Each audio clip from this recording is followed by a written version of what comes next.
अनुसार हमने आपको ये भगवान के नाम की महिमा बताई। परीक्षित ने अब एक विचित्र प्रश्न कर दिया। बोले गुरुदेव, आप ये बताओ कि भगवान तो समदर्शी हैं। बोले बिल्कुल है। बोले यदि भगवान समदर्शी है तो भगवान पक्षपात क्यों करते हैं? बोले कैसे?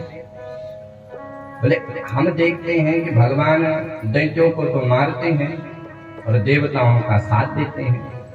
भाई भगवान तो विश्वनाथ है, वो तो सबके हैं, तो भगवान देवताओं का साथ क्यों देते और दुष्टों दैत्यों को मारते क्यों हैं? परीक्षित ने बड़ा सुंदर प्रश्न किया। समप्रिये सुहृद ब्रह्मन् भूतानां भगवान स्वयं इंद्रियार्थे कथम दैत्या नवदि पुरुषान्यथा। महाराज इंद्रादि देवताओं का सहयोग क्यों करते हैं? सुखदेव जी प्रसन्न हो गए। बोले राजन, बहुत अच्छा प्रश्न कर रहे हो। बोले परीक्षित, भगवान पक्षपाती नहीं है। भगवान की एक प्रतिज्ञा है कि ये यथा माम प्रपाद्यन्ते तास तथैव भजाम्यहम्। जो भगवान को जिस भाव से भजता है, भगवान उसका कल्याण उसी भावना से करते हैं। भक्त भगवान का भजन करते और दुष्ट भगवान को गाली देते हैं, तो दुष्टों का कल्याण भगवान गाली से भी करते हैं। रावण को क्या पता नहीं था कि भगवान राम साक्षात परब्रह्म है? वो जानता था। जब भगवान राम ने खरदूषण को मारा तो रावण समझ गया, खरदूषण मोहि सम बलवाना, इनहि न मारहि बिनु भगवाना। खरदूषण मोहि सम बलवाना, इनहि न मारहि बिनु भगवाना। श्री राम जय राम जय जय राम, श्री राम जय राम जय जय राम। खरदूषण मोहि सम बलवाना। रावण ने मन में ठान लिया कि भगवान का अवतार हो गया तो क्या करे साहब। बोले भजन तो मेरे से होगा नहीं, क्योंकि भजन हो ही न भजन तामस देय। जो तामसिक लोग होते हैं वो भजन नहीं कर पाते हैं, तो क्या करेंगे? बोले मैं भगवान से बैर करूंगा, और जब मैं भगवान से बैर करूंगा तो भगवान मेरे को मारने के लिए आएंगे। तो भगवान को जो जैसा भजता है भगवान उसका कल्याण वैसा ही करते हैं। फल में कोई भेद नहीं है। एक बार दुष्टों ने भगवान से कहा कि प्रभु हम ना होते तो आप भी ना होते। बोले क्या मतलब? बोले सरकार, जब हम आतंकवाद फैलाते हैं तभी तो आपको आना पड़ता है। भगवान ने कहा बात तो ठीक है। बोले तो प्रभु हम पर भी कृपा करो। बोले भजन करो। दुष्टों ने कहा साहब भजन करने लग गए तो दुष्टी किस बात के रहेंगे? बोले तो तुम क्या कर सकते हो? बोले हम आपको गाली दे सकते हैं, आपसे द्वेष कर सकते हैं। बोले तो वही करो। तो दुष्ट भी भगवान से द्वेष करते हैं, भगवान उनका भी कल्याण करते हैं, उनका भी उद्धार करते हैं। सुखदेव जी कहते हैं राजन, काम क्रोध आदि विकार को तुम नहीं मार सकते हो तो भगवान की ओर जोड़ लो। परीक्षित ने कहा गुरुदेव, इन विकारों से भी क्या भगवान मिलते हैं? बोले हाँ बिल्कुल मिलते हैं। बोले कोई प्रमाण? तो एक एक का प्रमाण देते हैं। गोप्यः कामात् भयात् कंसो द्वैषा चैद्यदयो नृपाः, सम्बन्धा वृष्णय स्नेहा यूयं भक्त्या वयं विभो, यूयं भक्त्या वयं विभो। गोप्यः कामात्, गोपियों ने भगवान को कांत भाव से भजा तो भगवान ने गोपियों का भी उद्धार किया। भयात कंसो, कंस ने भगवान का भजन भय से किया, डर से। कंस नारद जी से पूछता है कि गुरुदेव मेरा काल कैसा होगा? बोले काला काला मुरली वाला होगा। अब कंस जहां काली वस्तु देखता है वहीं से भाग जाता है। भोजन में अगर काला जीरा दिख गया तो भोजन की थाली को फेंक करके भाग जाते, बोले आ गया कृष्ण। किसी से बात करते हुए उसकी आंखों की काली पुतली को देखता है, उसी को देख करके भाग जाते, बोले आ गया कृष्ण। पानी पीते समय काली छाया को देखता है तो छाया को देख करके भाग जाता है, आ गया कृष्ण। सर्वत्र उसको कृष्ण ही दिखते। मित्र से ज्यादा शत्रु का चिंतन होता है। मित्र को तो आप एक समय के लिए भूल भी सकते हैं। उदाहरण से समझो, मान लो आप कथा सुन रहे हैं, बढ़िया आपका मन लग रहा है कथा में, और अचानक आपका पूर्व का कोई शत्रु जिसने आपके साथ जो है बहुत धोखा किया है, वो आपके बगल में बैठ गई, तो अब आपका मन जो है कथा में नहीं लगेगा, उसी पे जाएगा कि देखो इसको यहीं पर मिला था बैठने के लिए, इसने मेरे साथ ऐसा किया है, मैं भी अपना नाम बदल दूंगा, लेकिन इसलिए इसको मैं मजा चखाऊंगा। तो अब कथा में मन नहीं लग रहा है। तो मित्र से ज्यादा शत्रु का चिंतन होता है। गोप्यः कामात् भयात् कंसो द्वैसा चैत्य दयो निपाः। शिशुपाल ने भगवान का गाली दे करके भजन किया, पानी पी पी करके गाली देता था, 99 गाली रोज सवेरे उठकर और सबसे पहले भगवान को गाली देता, और भगवान ने शिशुपाल का भी उद्धार किया। सुखदेव जी कहते, परीक्षित, यदि भगवान दैत्य जाति से द्वेष करते तो दैत्य जाति में तो 2 भक्त हुए, एक हुए प्रहलाद और एक हुए राजा बलि। तो प्रहलाद के पिता हिरण्यकश्यपु के उदर को तो फाड़ दिया और प्रहलाद को गले से लगा लिया। परीक्षित ने प्रश्न किया तो विस्तार से प्रहलाद चरित्र का भी वर्णन किया। सुखदेव जी कहते, राजन, भगवान ने जब हिरण्याक्ष को मारा तो हिरण्याक्ष का छोटा भाई हिरण्यकश्यप भगवान का कट्टर वैरी बन गया, भगवान को खूब गाली देता। तो बैर की भावना से हिरण्यकश्यप ने मंदराचल पर्वत पर तपस्या करी और ऐसी दिव्य तपस्या करी कि पूरा शरीर दीमक से ढक गया। जो लकड़ी में दीमक लगते होंगे वो पूरे शरीर में लग गए। ब्रह्मा जी प्रकट हुए। ब्रह्मा जी ने कहा, उत्तिष्ठोत्तिष्ठ भद्रं ते तपा सिद्धोऽसि काश्यपा। हे कश्यप नंदन हिरण्यकश्यपु, तुम्हारी तपस्या सिद्ध हो गई, उठो और वरदान मांगो। हिरण्यकश्यपु कहता है कि हे ब्रह्मदेव, मेरे को अमर बना दो, अमरत्वं देहि मे पितामह। ब्रह्मा जी ने कहा कि हिरण्यकश्यपु, अमर तो संसार में कोई भी नहीं है, हम भी अमर नहीं है। ब्रह्मा जी कहते कि मेरी भी प्रार्थ की आयु है, कुछ और वरदान मांगो। हिरण्यकश्यप ने कहा कि सरकार फिर मैं चाहे जितने वरदान मांग। बोले हाँ, चाहे जितने मांग ले। तब तो हिरण्यकश्यप वरदानों की झड़ी लगाता है कि न मैं दिन में मरूं, न मैं रात में मरूं, न मैं अस्त्र से न मरूं, न शस्त्र से मरूं, न मैं मनुष्य से मरूं, न मैं जानवर से मरूं, न मैं दिन में मरूं, न मैं रात में मरूं। ब्रह्मा की बनाई हुई सृष्टि में किसी से ना मरूं और 12 महीने में किसी महीने में ना मरूं। अब तो ब्रह्मा जी ने कान पकड़ लिए, भैया तूने तो इतने वरदान मांगे, पर मैं तेरे को सारे वरदान देता हूं, क्योंकि तपस्या भी तेरे जैसे किसी ने नहीं करी।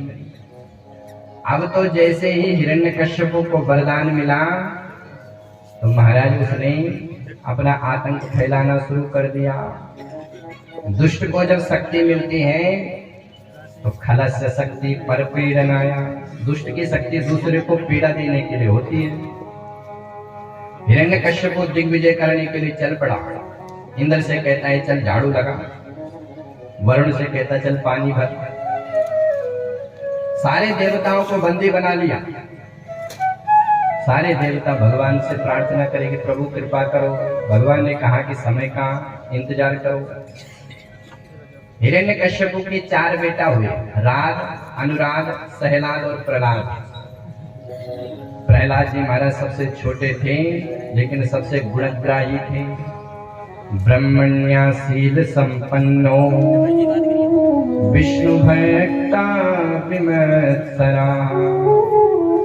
बड़े ब्राह्मण भक्त थे, भगवान के अनन्य भक्त थे। प्रहलाद जी को बचपन में ही एक रोग लग गया, एक ग्रह ने ग्रस लिया। कौन सा ग्रह? बोले कृष्ण रूपी ग्रह ने इनको पकड़ लिया। नवग्रहों का उपाय तो ब्राह्मण कर सकते हैं, लेकिन एक 10वां ग्रह भी है, कृष्ण रूपी ग्रह। कृष्ण गृहे गृहीत्वात्मा नवेदा जगदीदृशम। अच्छा साहब, जिसको कृष्ण ग्रह लगा हो उसके क्या लक्षण है? शोर मत करो, बैठे रहो प्रेम से। बोले इस ग्रह के क्या लक्षण है? बोले क्वचित रुदति वैकुंठा चिंता सबल चेतना। जिसको कृष्ण ग्रह लगता है वो कभी तो हंसने लगता है, कभी रोने लगता है, कभी गाने लगता है, कभी मुक्त कंठ नाचने लगता है।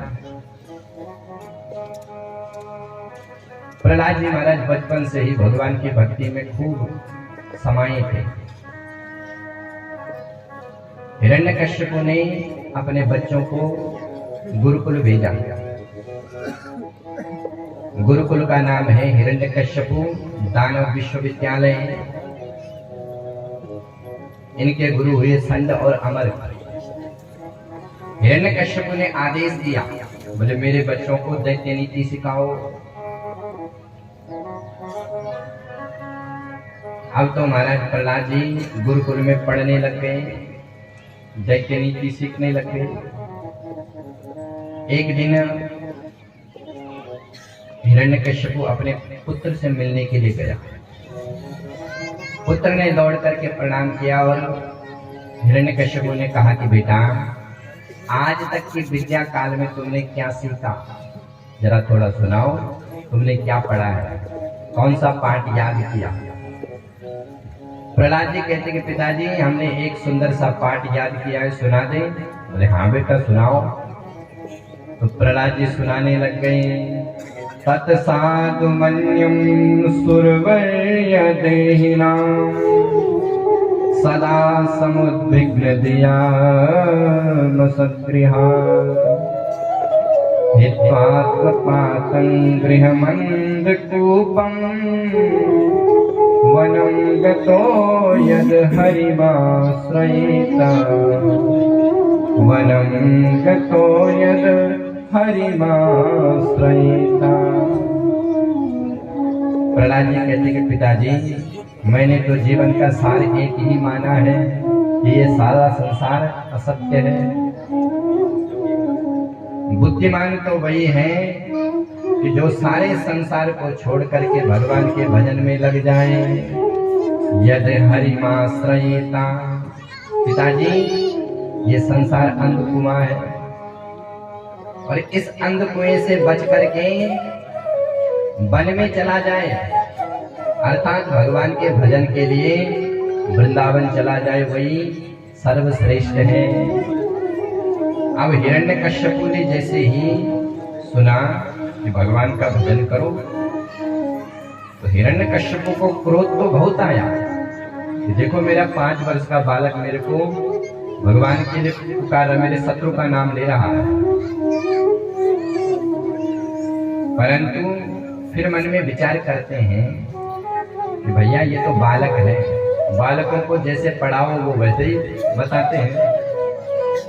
तो हिरण्यकश्यप ने कहा कि बेटा बहुत बढ़िया, जरा अपने गुरुजी को बाहर बुलाओ। प्रहलाद जी भीतर गए। गुरुजी आपको पिताजी याद कर रहे हैं।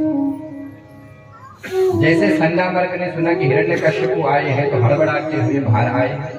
बोले महाराज आप कब आए? हिरण्यकश्यप कहता है मैं बाद में बताऊंगा कि मैं कब आया, पहले तू ये बता मेरे बेटे को क्या पढ़ा रहा है। मेरे बेटे को बाबा बैरागी बनाना चाहता है, मैंने इसीलिए तेरे पास भेजा था अपने बच्चे को। तुमने सारी विद्या का भगवाकरण कर दिया है। मेरे बच्चे को तुमने बाबाओं की शिक्षा दी है। अब तो महाराज गुरु जी थर थर कांपे। ये गुरु जी नहीं, ये मास्टर जी हैं। गुरु जी में और मास्टर जी में बहुत अंतर है। मास्टर जी वो होता है कि सरकार ने कह दिया कि ऐसा पढ़ाओ तो वैसा ही पढ़ाने लगता है। सरकार ने उत्तर प्रदेश में कह दिया कि गांव में से गणेश पढ़ाना बंद करो। क्यों? बोले सांप्रदायिकता फैलती है। बोले तो क्या पढ़ाएं? बोले गांव में से गधा पढ़ाना शुरू कर दो। साइकिल वाले ने कहा बोले इससे सांप्रदायिकता नहीं फैलेगी। तो हिरण्यकश्यप ने आदेश दिया कि दैत्य नीति सिखाओ। लेकिन जब प्रहलाद ने भगवान की भक्ति के बारे में बताया तो महाराज हिरण्यकश्यप को क्रोध आया। संडामर्क ने कहा महाराज एक बार क्षमा कर दो, अगली बार ये गलती नहीं होगी। हिरण्यकश्यप ने कहा कि भैया अगर तूने अगली बार ऐसी गलती करी तो मेरे से बुरा कोई नहीं होगा। समय बीता, गर्मियों की छुट्टी पड़ी। संडामर्क ने प्रहलाद जी को घर भेजा। माँ कयाधु ने प्रहलाद जी का सुंदर श्रृंगार किया, आंखों में सुंदर काजल लगाया और कहा बेटा जाओ अपने पिताजी को प्रणाम करे आओ। प्रहलाद जी महाराज पिताजी को प्रणाम करने के लिए गए और पिताजी ने फिर से अपने बेटे को गोद में उठा लिया और प्रश्न फिर वही। बोले बेटा बताओ आज तक की विद्या काल में तुमने क्या पढ़ा है? तो प्रहलाद जी महाराज सुना बेटे भगवान की नवदा भक्ति। प्रहलाद जी कहते कि पिताजी अब तो हमने 9 प्रकार की बातें सीख ली है। अच्छा बेटा। हिरण्यकश्यप ने विचार किया कि लगता है कि 9 प्रकार की कोई दैत्य नीति सीखा होगा। बोले बेटा जरा सुनाओ। तो प्रहलाद जी सुना बेटे भगवान की नवदा भक्ति। श्रवणं कीर्तनं विष्णु स्मरणं पाद सेवनम अर्चनं वंदनं दास्यां सख्यम आत्मनिवेदनम् इति पुंसार्पिता विष्णु भग्नेश्चैनवलक्षणम्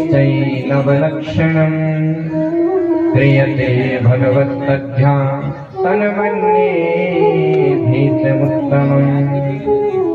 पिताजी भगवान की कथाओं का श्रवण करो, भगवान की कथाओं भजनों का कीर्तन करो, स्मरण करो, वंदन करो, चरण स्पर्श करो, उनका स्मरण करो। जैसे नवदा भक्ति का व्याख्यान विस्तार से किया तो हिरण्यकश्यप को आया क्रोध और अपने बच्चे को धरती पर पटक दिया और उठाई तलवार और महाराज गुरु जी की गर्दन पर रख दी। दुष्ट ब्राह्मणों, तुमने ही मेरे बेटे की इस विद्या को दिन प्रतिदिन बढ़ाया है। कल तक मेरा बेटा एक बात सुनाता था, आज तो 9 प्रकार की बातें सुनाने लग गया। अब तो गुरुजी महाराज थर-थर कांपे। महाराज चाहे गंगा जल उठवा लो, हमने इसको नहीं पढ़ाया, ये तो पढ़ाया आया है। न मत प्रणीतम न पर प्रणीतम सुतो वदते स्तवंद्र शस्त्रे नैसर्गिकीयं मतिरस्य राजन। हे राजन, इसकी मति तो नैसर्गिक है, प्रकृति के द्वारा इसको ऐसी बुद्धि मिली है। जो इसको पढ़ाते हैं वो तो पढ़ता नहीं, न जाने क्या क्या पढ़ने लगता है।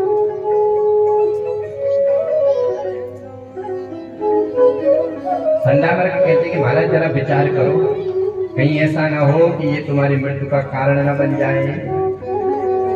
तो हिरण्यकश्यप ने प्रहलाद को समझाया कि देख बेटा, हम दैत्य हैं और जो तू जिसका नाम लेता है वो हमारे शत्रु है। प्रहलाद जी भगवान की माया को प्रणाम करते कि जय हो प्रभु। जो वास्तव में भजनीय है उसका तो भजन करते नहीं, संसार का भजन कर रहे हैं। हिरण्यकश्यप को क्रोध आया, बोले बेटा तू मेरा दाहिना हाथ है, और यदि शरीर में कोई रोग हो गया और डॉक्टर ने कहा कि इस शरीर के इस भाग को काट दो, नहीं तो ये रोग पूरे शरीर में फैल जाएगा, तो बुद्धिमान वही है कि उसी शरीर को काट दे। तो बेटा तू मेरा दाहिना अंग है, लेकिन तुझमें नारायण भक्ति का रोग लग गया, और ये रोग ऐसा है कि कोरोना से भी भयंकर है, ऐसा फैलता है कि पता ही नहीं कब फैल गया। तो हिरण्यकश्यप ने उसी समय जो है दैत्यों को आदेश दिया, बोले इस बालक को मृत्यु के कारक गृह में डाल दो। सारे दैत्य टूट पड़े।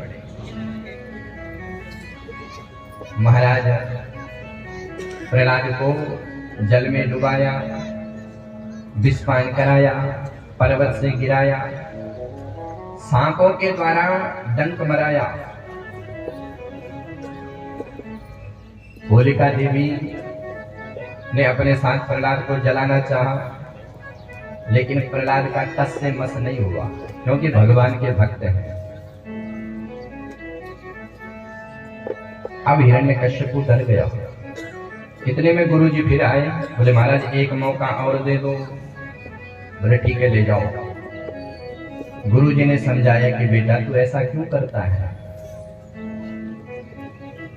प्रहलाद जी ने किसी की नहीं मानी। अब एक दिन की बात, गुरुजी चले गए कहीं बाजार सामान के लिए। अब इधर प्रहलाद जी को मिल गया मौका, सारे मित्रों को बुलाया। प्रहलाद जी के मित्र कहते हैं कि प्रहलाद तू जब भगवान का भजन करता है तो मन तो हमारा भी होता है, लेकिन एक बात तू ये बता कि तेरे को ये सब बातें कौन पढ़ाता है। तेरे गुरुजी भी वही, मेरे गुरुजी भी वही। तो गुरुजी ने हमको तो ऐसा पढ़ाया नहीं। प्रहलाद जी कहते हैं कि मित्रों ये जो मैं बात बताता हूँ ये बात मनमुखी नहीं है। मेरे असली गुरुजी है नारद जी महाराज। जब मेरी पिताजी तपस्या के लिए गए तो मेरी माँ का हरण इंद्र ने किया, तब मैं पेट में था, और इंद्र के चंगुल से नारद जी ने मेरी माँ को बचाया, अपने आश्रम में रखा और मेरी माँ को सुंदर सुंदर कथाएं सुनाई, और मैंने भी पेट में बैठ करके भगवान की कथा सुन ली। इसलिए ये जो बातें हैं ये परंपरागत है, मनमुखी बातें नहीं है। प्रहलाद जी के मित्र कहते हैं कि प्रहलाद भजन करना तो बूढ़ों का काम है, अरे हम तो अभी बच्चे हैं, अभी तो खूब खेल कूद करो। तो प्रहलाद जी कहते हैं कि मित्रों बुद्धिमान वही है जो कौमार अवस्था से ही भगवान के भजन में लग जाता है। कौमार आचरित प्राज्ञान धर्मान भागवतानिहा। बुद्धिमान वही है जो कौमार बचपन से ही भगवान के भजन में लग जाए। प्रहलाद जी कहते हैं कि मित्रों तुम ये बताओ तुम अपनी आयु कितनी मानते हो। बोले कम से कम 100 वर्ष। बोले तो 50 वर्ष गए सोने में, 50 में से 10 वर्ष बचपन के निकाल लो। बचपन में होश नहीं रहता है, खेल कूद में निकल गए, बचे 40 वर्ष। 40 वर्ष में से ही 80 के बाद के जो 20 वर्ष है बुढ़ापे में भजन नहीं होगा, क्योंकि बुढ़ापे में पूरा शरीर जर्जरित हो जाता है। तो 20 वर्ष और निकाले तो कितना बचा। बोले 20 वर्ष। इस 20 वर्ष में घर गृहस्थी का पालन, नमक तेल का पूरा व्यवस्था करनी पड़ेगी। तो भजन तो कभी किया ही नहीं। प्रहलाद जी के मित्र कहते हैं कि प्रहलाद तू जब भगवान का भजन करता है तो हमारा भी मन होता है कि हम भी खूब भगवान के भजन में नाचे गाए, लेकिन तेरे पिता की शकल याद आती है तो हम डर जाते हैं क्योंकि तेरे पिता बड़े खतरनाक हैं। प्रहलाद जी कहते हैं कि मित्रों भगवान क्या मेरे घर के थोड़ी हैं, यदि तुम उनका भजन करोगे तो वो तुम्हारी भी रक्षा करेंगे, मेरी रक्षा भी तो करते हैं। भगवान सबके हैं, चाहे वो देवासुरो मनुष्यो वा यक्षो गंधर्व एवचा, वो तो सबके हैं। प्रहलाद जी के मित्र कहते हैं तो मित्र चलो फिर खूब गाते हैं और खूब नाचते हैं। आज गुरुकुल में गुरु जी तो है नहीं, प्रहलाद को मिल गया मौका और प्रहलाद जी के साथ सारे मित्र खूब गा रहे हैं।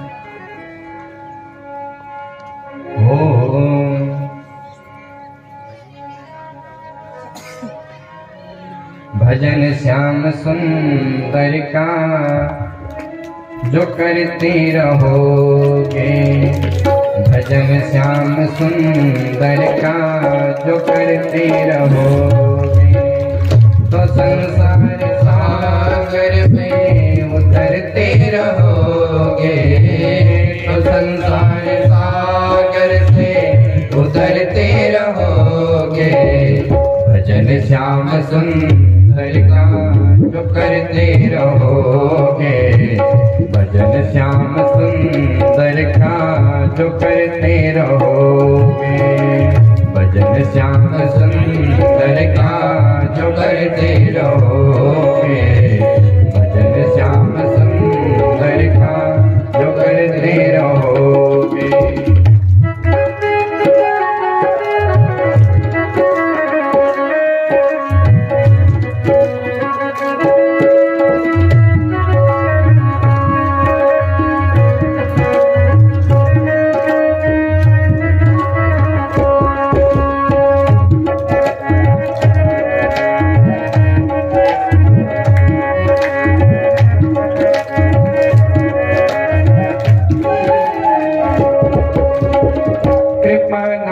बेशक मिलेंगे किसी दिन, कृपानाथ बेशक मिलेंगे किसी दिन, हो कृपानाथ बेशक मिलेंगे किसी दिन, कृपानाथ बेशक मिलेंगे किसी दिन। सत्संग पथ से जो गुजरते रहोगे, सत्संग पथ से जो गुजरते रहोगे, भजन श्याम सुंदर का जो करते रहोगे, भजन श्याम सुंदर का जो करते रहोगे। श्री राधे।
बढ़ाई से जो डरते रहोगे, अपनी बढ़ाई से जो डरते रहोगे, भजन श्याम सुंदर का जो करते रहोगे, भजन श्याम सुंदर का जो करते रहोगे, भजन श्याम सुंदर का जो करते रहोगे, भजन श्याम सुंदर का जो करते रहोगे, श्याम सुंदर का जो करते रहोगे, भजन श्याम सुंदर का जो करते रहोगे। गुरुकुल में खूब बढ़िया भजन चल रहा है।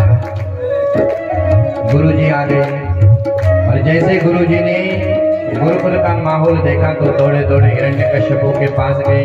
महाराज बीमारी फैल गई। बोले क्या मतलब? बोले जो रोग प्रहलाद को लगा हुआ था वही रोग सारे विद्यार्थियों में फैल गया। अब तो महाराज हिरण्यकश्यपु ने उठाई तलवार और कोपावेश चलदगात्रम पुत्रम हंतो मनोददे, अपने पुत्र को मारने के लिए चल पड़े। और जैसे देखा महाराज इधर गुरुकुल का माहौल, तो गुरुकुल में तो खूब गा रहे हैं राधा राधा कृष्ण राधा राधा राधा कृष्ण राधा राधा कृष्ण राधा राधा कृष्ण राधा राधा कृष्ण राधा राधा कृष्ण राधा राधा कृष्ण राधा राधा कृष्ण राधा राधा कृष्ण राधा राधा कृष्ण राधा राधा कृष्ण राधा राधा कृष्ण राधा राधा कृष्ण राधा राधा कृष्ण राधा। सारे विद्यार्थी खूब नाच रहे हैं राधा राधा कृष्ण राधा राधा राधा कृष्ण राधा। जैसे हिरण्यकश्यपु आया तो क्रोध में भर करके अट्ठास किया, और जैसे हिरण्यकश्यपु ने अट्ठास किया तो कीर्तन सन्नाटे में बदल गया। हिरण्यकश्यपु ने प्रहलाद पर गालियों की बौछार मार दी। हे दुर्वनी मंदात कुल भेदक कराधमा, दुष्ट प्रहलाद, तूने किसकी शक्ति पर मेरे को ललकारा है? तू जानता नहीं है मैं जब क्रोध करता हूं तो तीनों लोक की शक्ति जो है वो कंपायमान हो जाती है। प्रहलाद जी ने भी महाराज निर्भीक होकर के उत्तर दिया, न केवलम मे भवतश्चराजं सवे बलम बलिनाम च परेशान। पिताजी, आपको ब्रह्मा जी के बल वरदानों का बल है, मेरे परमात्मा को ब्रह्मा जी को भी बल देने वाले हैं, उनका बल सारे संसार में है। सवई बलम बलिनाम चा परेशान, उन्हीं का बल सारे संसार में है। हिरण्यकश्यपु कहता है कि गुरु को तू जब देखो तब कहता है कि मेरा भगवान, बता कहाँ है तेरा भगवान? आज पहले मैं तेरे भगवान से ही मिलता हूँ। प्रहलाद जी कहते हैं कि महाराज वो तो सर्वत्र है, जहां देखो वही मेरे भगवान। हिरण्यकश्यपु ने खंबे की ओर इशारा किया कि क्वासो यदि सर्वत्र कस्मात् स्तंभेन न दृश्यते, तेरा परमात्मा इस खंबे में है।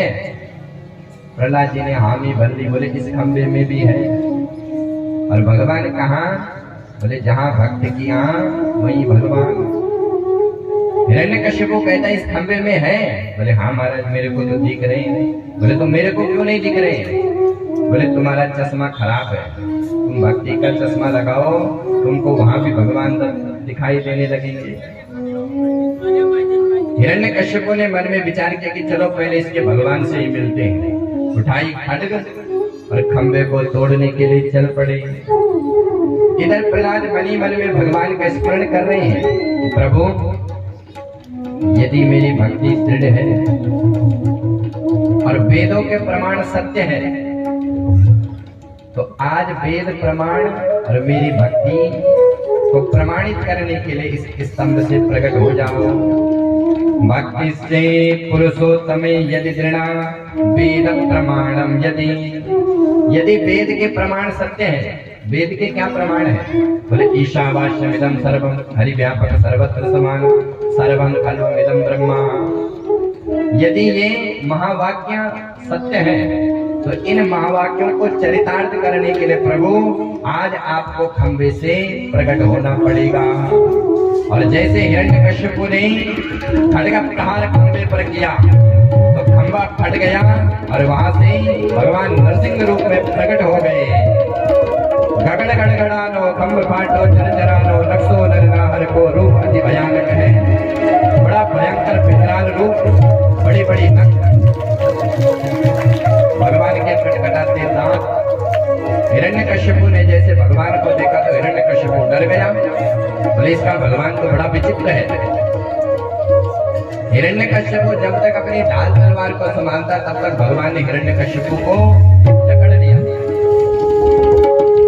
हिरण्यकश्यपु कहता है कि तूने मेरे को पकड़ लिया तो क्या हुआ? ब्रह्मा जी के वरदान मेरी रक्षा करेंगे। भगवान कहते हैं कि मूर्ख बता कौन से वरदान दिए? बोले मैंने वरदान मांगा है कि न मैं भीतर मरूं न मैं बाहर मरूं। भगवान ने उठाया और देहरी में लेकर के आया। हिरण्यकश्यपु कहता है कि मैंने वरदान मांगा है कि मैं न किसी मनुष्य से मरूं न किसी जानवर से मरूं। भगवान ने कहा मैं कौन हूं? ना नर कह सकता है ना पशु कह सकता है, मैं नरसिंह हूं। हिरण्यकश्यपु कहता है कि मैंने वरदान मांगा कि मैं ना किसी अस्त्र से मरूं ना किसी शस्त्र से। भगवान ने अपने नख दिखाए। बोले आज किसी से मैं तेरा ऑपरेशन करूंगा। बोले महाराज मैंने वरदान मांगा है कि मैं ब्रह्मा की बनाई हुई सृष्टि में किसी से ना मरूं। भगवान ने कहा मूर्ख, ब्रह्मा को मैं बनाता हूं, ब्रह्मा ने मुझे थोड़ी बनाया। महाराज मैंने वरदान मांगा है कि 12 महीने में किसी महीने में ना मरूं। तो भगवान ने कहा कि पुरुषोत्तम मास जो मली मास होता है वो स्पेशल भगवान ने हिरण्यकश्यपु को मारने के लिए बनाया। सारे वरदानों की रक्षा करते हुए भगवान ने हिरण्यकश्यपु का उदर विदीर्ण कर दिया। बोलिए नरसिंह भगवान की। भगवान ने हिरण्यकश्यपु का पेट फाड़ा। भगवान अत्यंत क्रोधित हुए। सारे देवता क्रोध शांत करने के लिए आए लेकिन क्रोध शांत नहीं हुए। अंत में प्रहलाद जी भगवान के पास आए और 40 श्लोकों में भगवान की दिव्य स्तुति करी। तब जाके भगवान शांत हुए। प्रहलाद जी कहते हैं, प्रहलाद जी ने बड़ी सुंदर स्तुति करी। ब्रह्मादया सुरगणे मुनयोथ सिद्धा सत्वैकतानवतसो वचसा प्रभावा नारादितुं पुरुगणारदुना विप्रो किं तोष्टुमर्हते समहरिरोग्रजाते। हे प्रभु, ब्रह्मादि देवताओं ने आपकी स्तुति करी लेकिन आप उनकी स्तुति पर प्रसन्न नहीं हुए। और कहा मैं दैत्य जाति में जन्मा, अधम मेरी जाति, लेकिन फिर भी आप मेरी स्तुति पर प्रसन्न होंगे।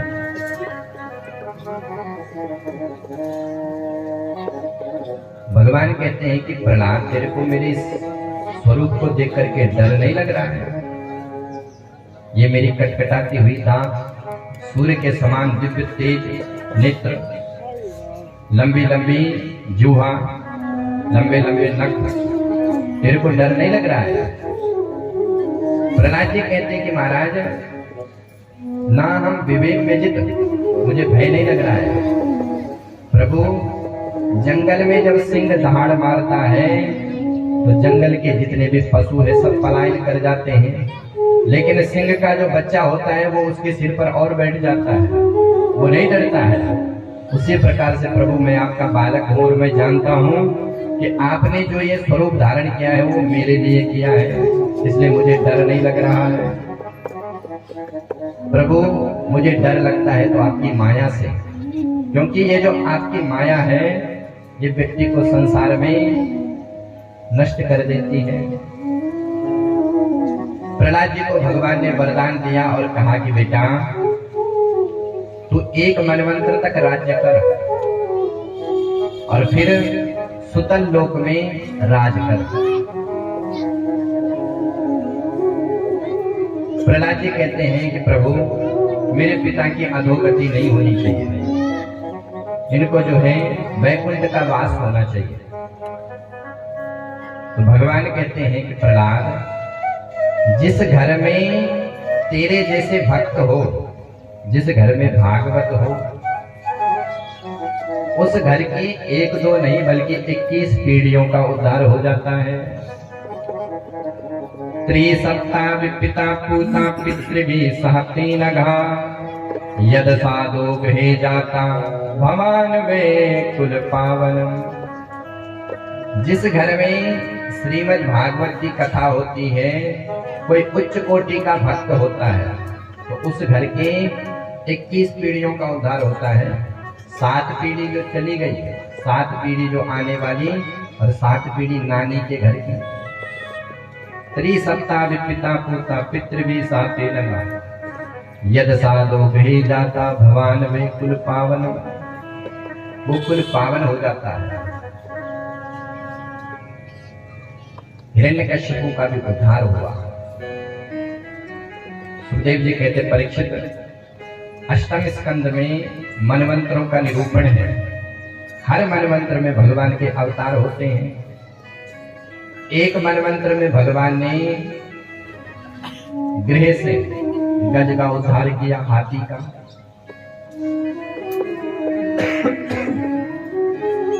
एक मनवंत्र में भगवान ने समुद्र मंथन करवा करके देवताओं को अमृत पान कराया। समुद्र का मंथन हुआ, 14 रत्न निकले। सबसे पहले कालकूट विष निकला। जैसे कालकूट विष निकला तो महाराज सारे देवता मिलकर के भगवान भोलेनाथ के पास गए। देव देव महादेवा भूतात्मन भूत भावना, त्राहि मां शरणापन्ना त्रैलोक्या दहनात् विषाद। हे भूत भावन भोलेनाथ, इस त्रैलोक्य को भस्म करने वाले विष से हमारी रक्षा करो। भोलेनाथ के बगल में बैठी हुई थी भवानी। पूछा देवी, ये देवता विष पिलाना चाहते, पी जाए जहर। भवानी ने कहा महाराज मैं क्या कहूँ, आपको जो अच्छा लगता है वो करो। तो भोलेनाथ ने विचार किया कि लगता है कि देवी जी विष पीने के लिए कह रही है। भवानी ने कहा महाराज आप समर्थवान हो, आपको जिसमें संसार का हित है वो करो। तो भोलेनाथ ने कहा लाओ भैया मैं ही पी लेता हूँ। तो भोलेनाथ ने विष को अपनी अंजलि में लिया और ततः करसली कृत्वा व्यापी हालाहलम विषम अभयक्षयन् महादेवा कृपया भूत भावना। भूत भावन भोलेनाथ ने विष को अपनी अंजलि में लिया और अपने मुख में डाला। जैसे मुख में विष को पिया, जैसे नीचे उतार रहे थे कंठ से, तब तक याद आया कि पेट में तो मेरे राम जी निवास करते हैं। यदि मैंने विष को गटक लिया तो राम जी को बड़ा कष्ट होगा, और बाहर फेंक दिया तो संसार नष्ट हो जाएगा। तो क्या करें? बोले राम नाम का सहारा लिया। रा कह करके मुंह खोला, रा, और माँ कह करके मुंह का ढक्कन बंद, म, राम। और राम नाम के बीच में भोले बाबा ने सारे जहर को अपने कंठ में धारण कर लिया। नीलकंठ कहलाए। बोलिए नीलकंठ भगवान की। यज्जकार गले नीलम तच्च साधोर विभूषणम। ये साधुओं का आभूषण होता है। अपने रहते संसार का जितना भी कष्ट है वो भगवान शिव अपने ऊपर ले लेते हैं। ये भगवान शिव की विशेषता है। एक बार भोलेनाथ के पास भूत प्रेत आए रोते रोते। भोलेनाथ ने कहा कि क्या कष्ट है? बोले महाराज, हम जहाँ जाते हैं वहाँ हमको तंत्र मंत्र के द्वारा बंद कर दिया जाता है, अब हम कहाँ जाएं? भोलेनाथ ने कहा छोड़ो संसार को, मेरे घर के सदस्य बन जाओ। अपने घर के गण बनाए भोलेनाथ। एक बार सांप बिच्छू भोलेनाथ के पास आए, बोले सरकार हमें भी अपना लो। बोले तुम्हें क्या कष्ट है? बोले महाराज हमको जो देखता है मुंह कुचल कुचल करके मारता है। तो भगवान भोलेनाथ ने अपने शरीर के आभूषण बना दिए, भुजगेंद्र हारम बन गए। भगवान भोलेनाथ का जब विवाह हो रहा था माता पार्वती से, तो आज सारे भूत प्रेत नाच नाच करके जा रहे हैं बारात में। क्यों? बोले पहली बार तो किसी ने बुलाया है शादी में, नहीं तो भूतों को कौन निमंत्रण देता है। तो खूब नाच रहे हैं मस्त होकर के, पर उनके मन में एक कष्ट है। क्या? बोले भोलेनाथ आगे आगे जा रहे हैं, अब बर जो होता है वो आगे चलता है और भोलेनाथ आगे जा रहे हैं बैल पर। तो उनके मन में हो रहा है कि भोलेनाथ हमारा नृत्य नहीं देख रहे हैं। तो भोलेनाथ ने उनकी मनस्थिति समझ ली और बैल पर उल्टे बैठ गए, बोले अब नाचो। तो ऐसे भोलेनाथ है। भोले बाबा का विवाह जब माता पार्वती से हुआ तो पार्वती के मन में विविध प्रश्न उठे कि कैसा मेरा घर परिवार होगा, कैसे मेरे सास ससुर होंगे। होता ही है जब कन्या का नया विवाह होता है तो उसके मन में ये कल्पनाएं चलती है। और भोले बाबा तो चलते चलते मरघट में रुक गए। भवानी ने कहा चलो अपने घर। बोले देवी यही तो मेरा घर है। बोले क्या कहा महाराज, ये आपका घर है? बोले हाँ देवी। बोले महाराज अब आप गृहस्थी बन गए हो, पहले आप कैसे थे? जैसे थे ठीक थे, लेकिन अब आपको एक सुंदर भवन बनाना पड़ेगा। बोले ठीक है देवी बना देंगे। तो उसी समय विश्वकर्मा को आदेश दिया। विश्वकर्मा ने स्वर्ण की एक लंका तैयार कर ली और कहा कि महाराज भवन निर्माण हो गया। बोले चलो। भोलेनाथ ने पार्वती से कहा कि चलो देवी अपने घर में। पार्वती ने कहा महाराज ऐसे थोड़ी जाते हैं नए घर में, पहले ब्राह्मण को बुलाओ, प्रतिष्ठा कराओ, गृह प्रवेश कराओ। तो भोलेनाथ ने विचार किया कि किसे बुलाएंगे। याद आ गया अपना चेला रावण दशानन। रावण जो है वो इतना विद्वान था कि महाराज परिस्थिति को देख करके श्लोक तैयार कर लेता। रावण कभी बैठ करके श्लोक नहीं लिखता था। रावण की कई रचना है। शिव तांडव स्तोत्र, जटाटवी गले ज्वले प्रवाह पावितस्थले गले वलंबितं भुजंग तुंग मालिकम्। तो रावण इतना विद्वान था कि परिस्थिति को देख करके श्लोक तैयार कर लेता। एक बार रावण शाम के समय भोलेनाथ के दर्शन के लिए गया कैलाश। अब शाम के समय दर्शन के लिए गया तो भोलेनाथ की आरती हो रही थी और जैसे भोलेनाथ की आरती को रावण ने देखा तो एक सुंदर श्लोक का निर्माण कर दिया।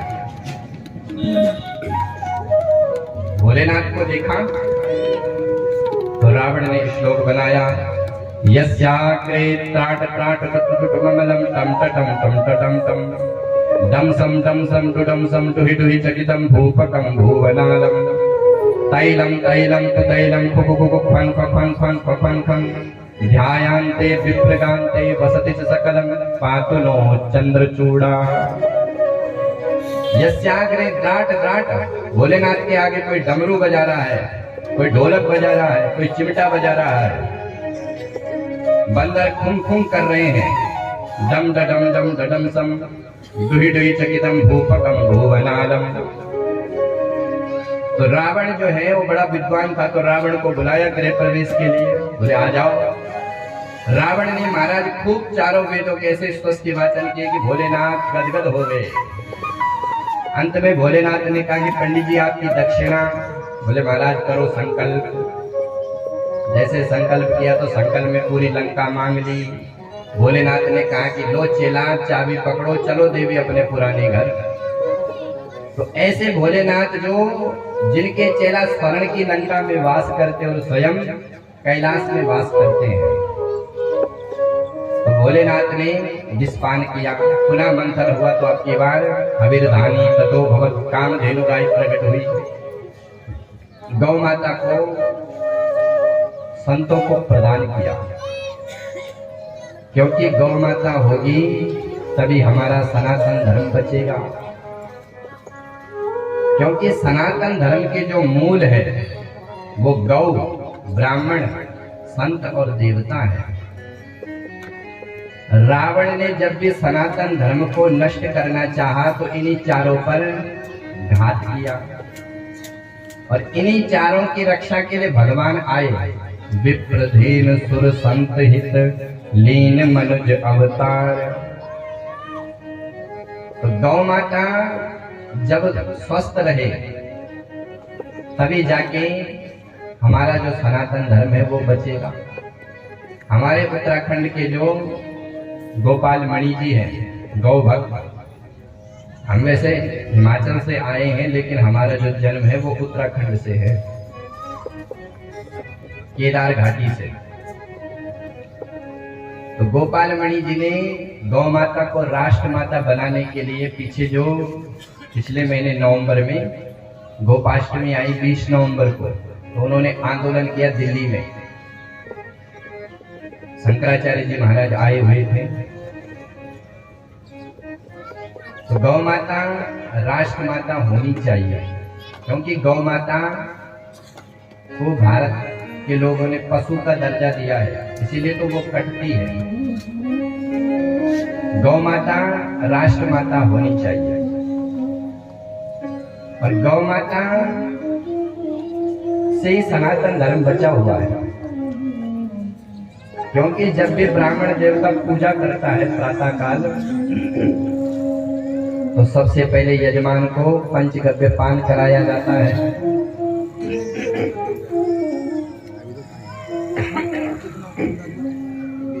पंचगव्य गौ माता का गोबर, गौ माता का ही मूत्र, गौ माता का दूध, दही, घी, इनसे बनता है पंचगव्य।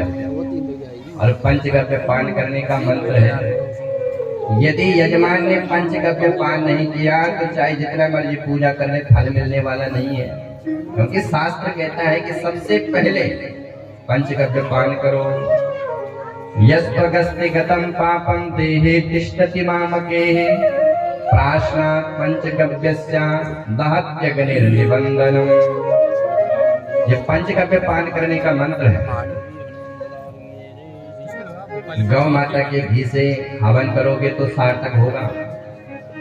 भैंस के घी से हवन करोगे तो वो तो राक्षसों को मिलेगा, देवता थोड़ी खाते हैं। गौ भारत की प्राण है। गौ माता का पालन अवश्य होना चाहिए। और जहाँ गौ होती है वही समृद्धि होती है, वही सुख संपत्ति होती है। गौ माता के गोबर का लेपन आप अपने पूजा वाले घर में करोगे तो लक्ष्मी की कभी कमी नहीं होगी, क्योंकि गौ में बसते ही लक्ष्मी। बच्चों को कभी ऊपरी बाधा हो जाती है, छल छिद्र हो जाता है, तो गौ माता की पूंछ से झाड़ा करो, पूरी जितनी भी नजर बाधा होगी सब दूर हो जाएगी। गौ माता से प्रार्थना करो। तो दूसरा रत्न निकला कामधेनु गाय, जो संतों को प्रदान करी। फिर से मंथन हुआ तो अब की बार पारिजात कल्प वृक्ष निकला, रंबादिक अप्सराएं निकली, चंद्रमा निकला तो भगवान भोलेनाथ के माथे पर धारण करवाया। पुनः मंथन हुआ तो अब की बार उच्चैश्रवा नाम का घोड़ा निकला जो बलि को दिया गया। ऐरावत नाम का हाथी निकला जो इंद्र ने लिया। और फिर से मंथन हुआ तो अब की बार समुद्र के मध्य से भगवती लक्ष्मी का प्राकट्य हो रहा है। ततश्चाविर्भू साक्षात् श्री रमा भगवत्परा रंजयन्ति दिशां कान्त्या विद्युत सौदामणि यथा। परीक्षित, जिस प्रकार से आकाश में बिजली चमकती है उसी प्रकार से समुद्र के मध्य मां भगवती लक्ष्मी का प्राकट्य हुआ। और लक्ष्मी का वरण नारायण के साथ हो गया। बोलिए लक्ष्मी नारायण भगवान की। पुनः मंथन हुआ तो अब की बार वारुणी मदिरा निकली, शराब। राक्षसों में हाहाकार हो गया कि महाराज इसके तो अधिकारी हम हैं। भगवान ने कहा भैया तुम ही संभालो। पुनः मंथन हुआ तो अब की बार अमृत का कलश लेकर के धन्वंतरी महाराज प्रकट हुए। और जैसे अमृत का कलश देखा तो दानवों ने मार झपट्टा छीन करके दौड़ पड़े। भगवान ने मोहिनी अवतार धारण करके अमृत को दैत्यों से छुड़ा करके देवताओं को पिलाया। महाराज बलि ने ब्राह्मणों की भक्ति स्वीकार करी और ब्राह्मणों को खूब भंडारे चालू करवाए। ब्राह्मणों ने बलि को आशीर्वाद दिया कि जाओ तुम देवताओं पर पुनः आक्रमण करो। बलि ने देवताओं पर आक्रमण किया। देवता सारे जंगल में बस गए। फिर से स्वर्ग पर राजा बलि का अधिकार हो गया। देव माता अदिति ने कश्यप जी के सामने रोना प्रारंभ कर दिया। कश्यप जी ने कहा एक व्रत करो, उसका नाम है पयोव्रत। उस पयोव्रत के करने से महाराज कश्यप की पत्नी अदिति के गर्भ से भगवान वामन का प्राकट्य हुआ। बोलिए वामन भगवान की। तम वटुं वामनं दृष्ट्वा मोदमान महर्षया। वामन भगवान का यज्ञोपवीत संस्कार हुआ। जब यज्ञोपवीत संस्कार हुआ तो सबने कुछ न कुछ वामन भगवान को भेंट दी और सारी भिक्षा को लेकर के वामन भगवान गुरुदेव बृहस्पति के पास गए। बृहस्पति कहते हैं कि हे वामन, मुझे तो भिक्षा में तीनों लोकों की संपत्ति चाहिए। वामन भगवान ने कहा कि भैया गुरुदेव मुझे तीनों लोकों की संपत्ति कौन देगा? तो बृहस्पति कहते हैं कि हे वामन, नर्मदा के तट पर राजा बलि यज्ञ कर रहा है और वो इस समय तीनों लोकों का स्वामी है। तुम ऐसा करो, उसी से मांगो। तो वामन भगवान जाते हैं। बलि ने सुंदर स्वागत किया वामन भगवान का। बोलिए कृष्ण कन्हैया लाल की जय। श्रीमन नारायण नारायण नारायण, श्रीमन नारायण नारायण नारायण।